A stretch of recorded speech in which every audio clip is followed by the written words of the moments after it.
Jambo tena ndugu zangu Kongomani, habari gani mko wazima? Ni ndugu Vincent Depart.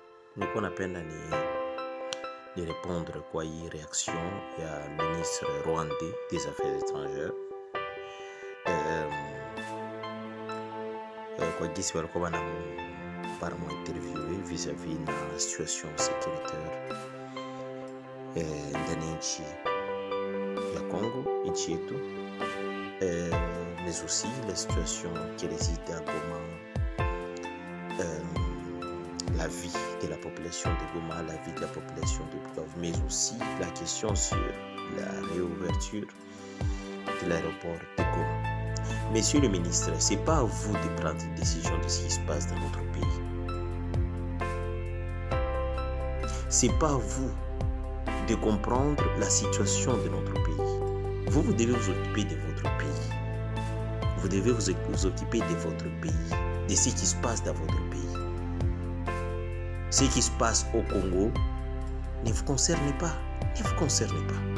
Quand vous dites que le gouvernement congolais est en train de frapper avec des drones, partout où il y a des carrières minières, partout où il y a des usines, est-ce que ça vous regarde, monsieur le ministre rwandais? Je ne sais pas votre nom. Est-ce que ça vous regarde? Il a concerné le peuple congolais. Ça ne vous concerne pas. Ce qui peut vous concerner, ce sont des frontières, mais pas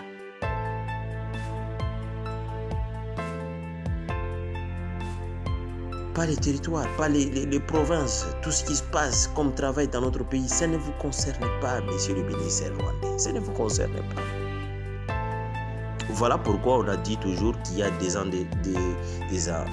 agendas cachés contre vous, contre votre peuple, de tout ce qui se passe dans notre pays. Et on l'a toujours dit, et on continue de le dire, de retirer vos troupes, de déposer les armes et de retirer vos troupes. Parce que la guerre que nous menons aujourd'hui, c'est la libération totale.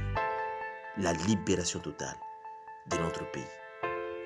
La guerre que nous menons aujourd'hui, c'est d'instaurer la paix définitive dans nos territoires. D'instaurer la paix définitive.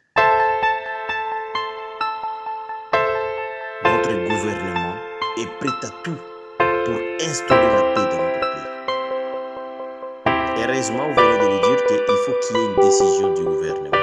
Donc, vous savez très bien que le gouvernement existe et il est toujours là, à coincer tout le mal, tout celui qui continue à verser des sang du peuple. Les Wazalendo, ce ne sont pas des milices, ce ne sont pas des milices. Les Wazalendo, ce sont des jeunes. Ce sont des jeunes qui se sont levés pour dire non à tout ce qui se passe, tout ce qui se passe, comment ça va être. Les Wazalendo, ce sont des jeunes qui se sont levés.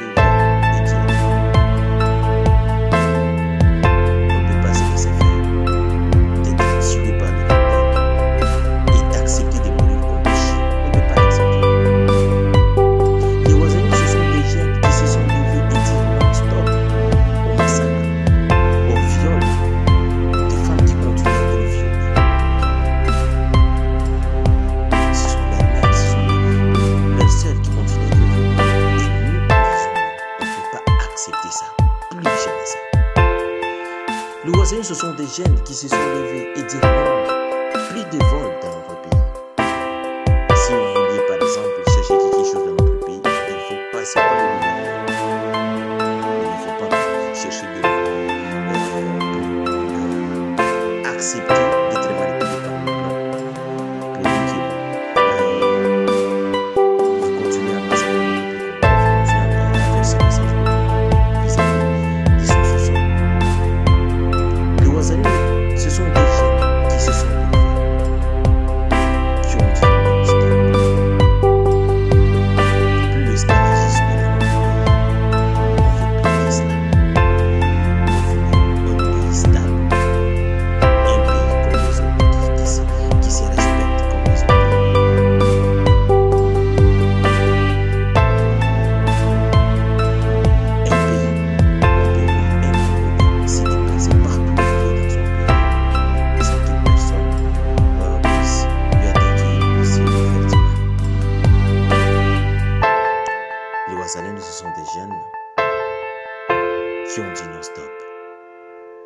Les choses que vous avez faites dans les années antérieures, vous ne les ferez plus jamais. Ce sont des jeunes Congolais qui se sont levés pour défendre leur patrie.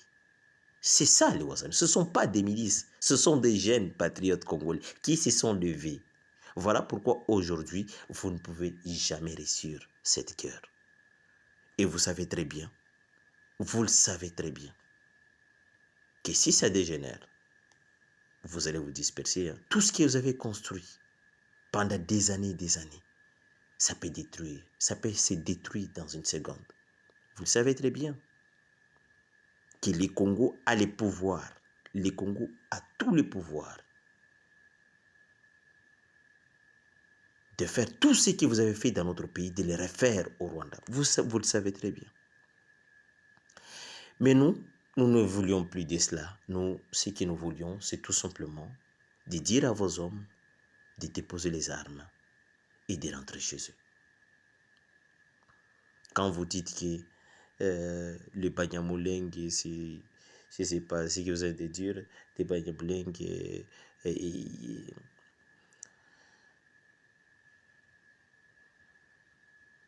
y a la haine, je ne sais pas ce que vous avez dit dans votre interview. Mais pourquoi est-ce que vous mentionnez seulement les Banyamulenge? Au Congo, nous avons plus de 450 tribus. 450 tribus. 450 tribus. Pourquoi est-ce que vous mentionnez tout simplement le Banyamulenge? Quel impact il y a entre les Rwandais et les Banyamulenge?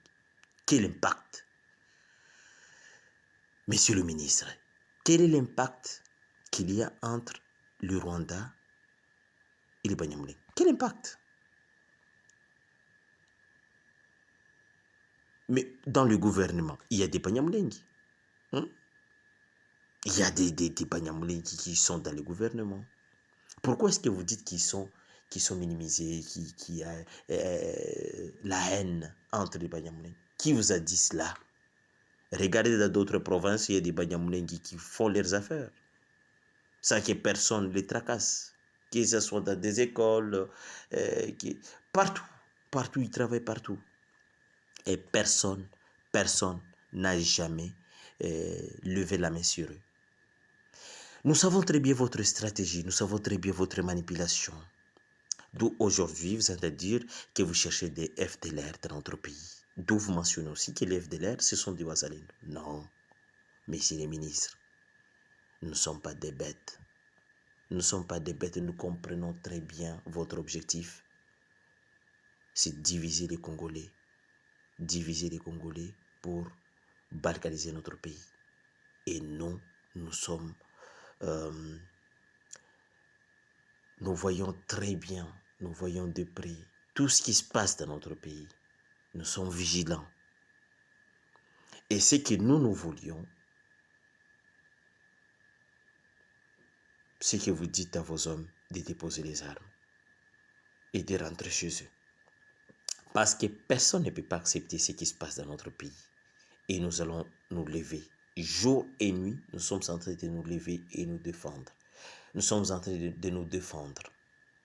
Les drones que vous voyez là, non, ce n'est pas encore la guerre. Vous ne savez pas ce que c'est la guerre. Vous êtes en Europe, vous êtes en Amérique, je ne sais pas. Vous déambulez partout, vous mangez très bien. Mais demandez les autres qui sont dans des milieux où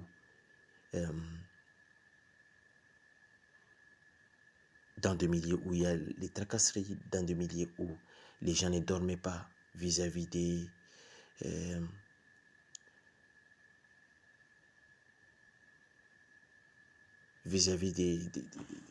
de ce que le Rwanda instaure aujourd'hui dans notre pays. Monsieur le ministre, les Congolais aujourd'hui, nous sommes debout. Et nous disons que nous sommes prêts à tout ce qui va se passer.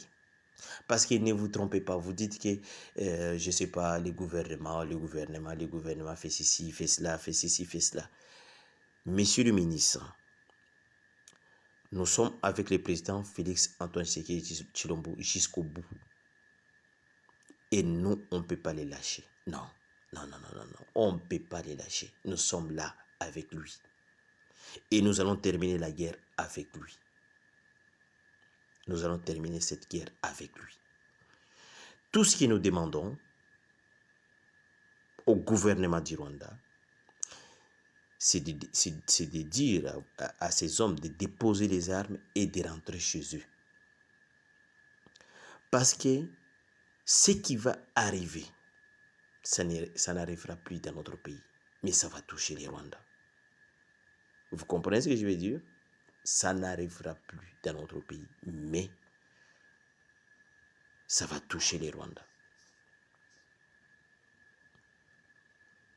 Si le gouvernement aujourd'hui a pris une décision d'exploser tout ce que les Rwandais ont instauré dans notre pays, vous n'avez pas cette autorisation-là de dire aux Congolais ce qu'ils doivent faire et ce qu'ils ne doivent pas faire. Non. Nous sommes prêts même à détruire tout ce que les Rwandais ont instauré dans notre pays et les reconstruire à nouveau. D'ailleurs, ce qui se passe dans notre pays, ça ne vous regarde pas, monsieur le ministre.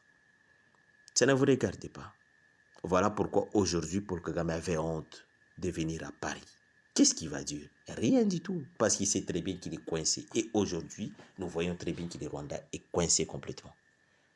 Vous avez dit que vous allez neutraliser à n'importe quand monsieur le président Félix Tshisekedi. Mais vous vous trompez. Aujourd'hui, Félix Tshisekedi, c'est lui qui vous neutralise complètement.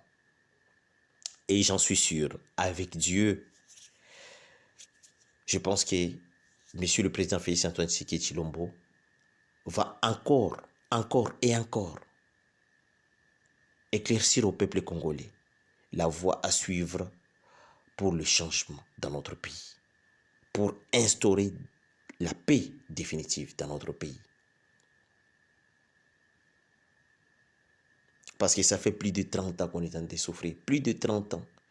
Et nous, on en a assez de tous ces massacres, de toutes ces tueries que vous faites dans notre pays, pourvu que vous puissiez avoir tout ce qui vous importez dans des pays étrangers pour avoir le bénéfice dans votre pays. Nous disons, nous ne voulions plus de cela. C'est stop. Nous sommes éveillés. Et les Congolais aujourd'hui, ils se sont dit, non, plus de cela. On doit se lever comme un seul homme pour défendre notre patrie.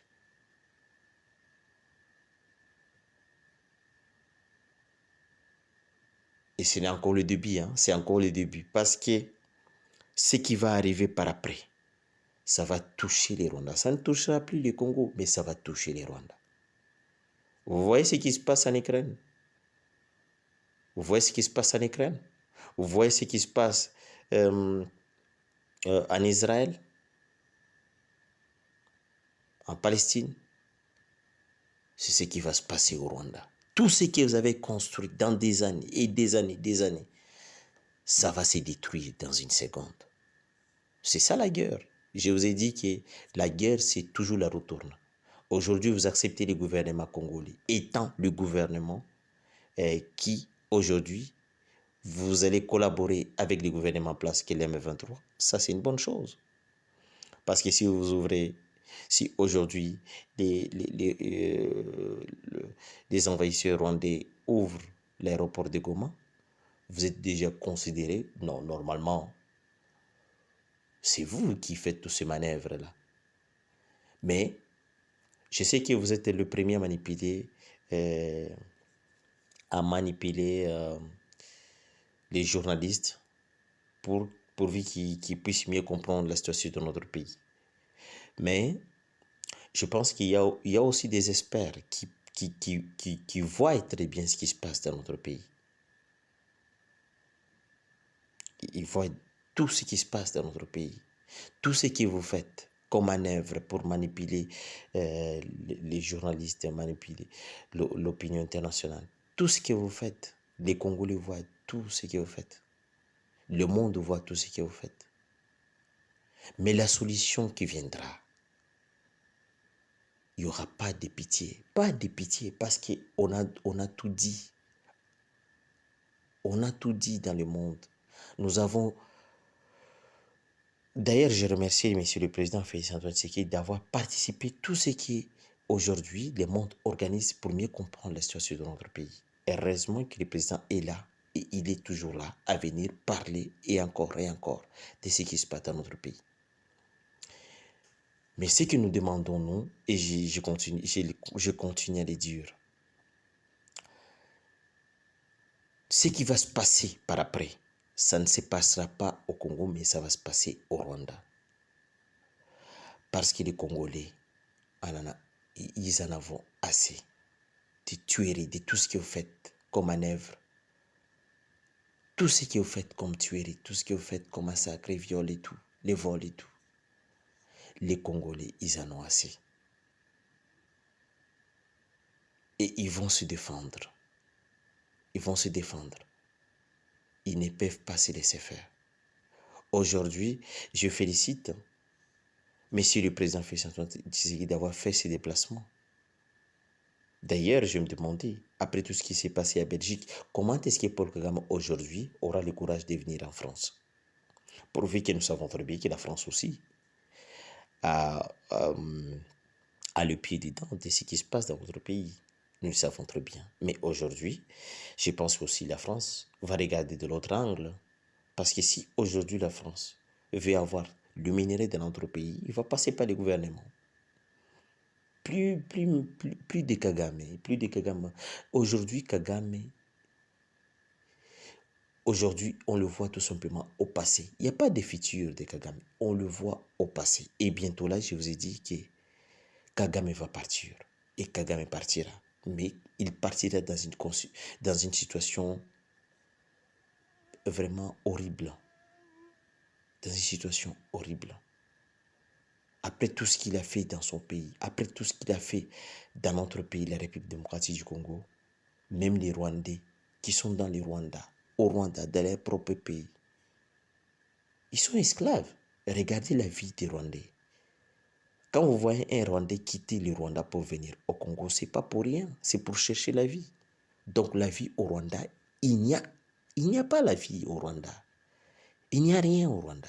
Les gens souffrent là-bas. Les gens souffrent. Il n'y a pas la liberté d'expression. Les gens ne peuvent pas dire ce qui se passe dans son pays. Ils ne peuvent rien dire. D'ailleurs, je me demande pourquoi est-ce que je suis en train de dire cela, parce que ça ne m'intéresse pas. Donc, ce que je vais dire au ministre rwandais, c'est de dire, donc j'aimerais lui dire que aujourd'hui, les Congolais, ils ne peuvent jamais être manipulés. Les Congolais, aujourd'hui, ils ne peuvent jamais être conduits comme des esclaves dans leur propre pays.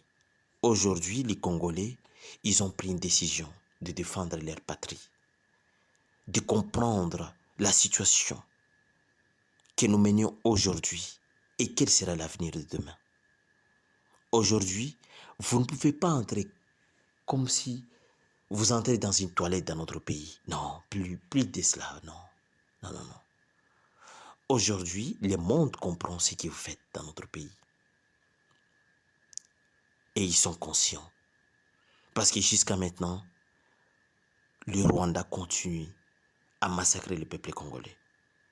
Le Rwanda continue à violer nos mamans, nos sœurs. Le monde le voit. Et nous disons non. Nous allons nous défendre. Tout ce qui vous veniez comme, je ne sais pas, pour changer, changer les... En disant on voulait changer la situation de notre pays, on a compris tous ces manigances-là. D'où venir avec, par exemple, un Congolais devant pour dire que voilà, ce sont nos frères congolais qui veulent changer la situation. Aujourd'hui, je vous ai dit que plus des armes pour changer le pays, plus des armes. Vous vouliez les changements dans notre pays, vous devez passer par les élections. Vous devez passer par les élections. Vous devez montrer au monde, vous voulez les changements dans notre pays. Mais pas en venant avec les armes pour tuer la population congolaise, pour tuer les pauvres populations congolaises. Nous disons non. Nous allons nous défendre. Même les Rwandais, aujourd'hui, les Rwandais a peur, nous le savons très bien. Parce qu'ils ne savent pas ce qui va devenir demain. C'est vrai, ils sont déprotégés pour Kagame, mais ils savent très bien que ce qui va venir par après, ça sera trop dur pour nous. Ils le savent très bien. Voilà pourquoi ils sont bloqués complètement. Ils ne savent pas ni avancer ni reculer. Mais ce que nous disons au ministre rwandais, au ministre des Affaires étrangères rwandais, c'est de dire à ces hommes de déposer les armes. De déposer les armes et de rentrer chez eux. Parce qu'il n'y aura pas de pitié. Il n'y aura pas de pitié. Il n'y aura pas de pitié. Les Wazalendo, ils sont prêts à tout. Ils sont déterminés à défendre leur patrie. Ils sont déterminés à défendre leur patrie. Jusqu'au dernier goût du sang. Nous sommes prêts. Merci beaucoup.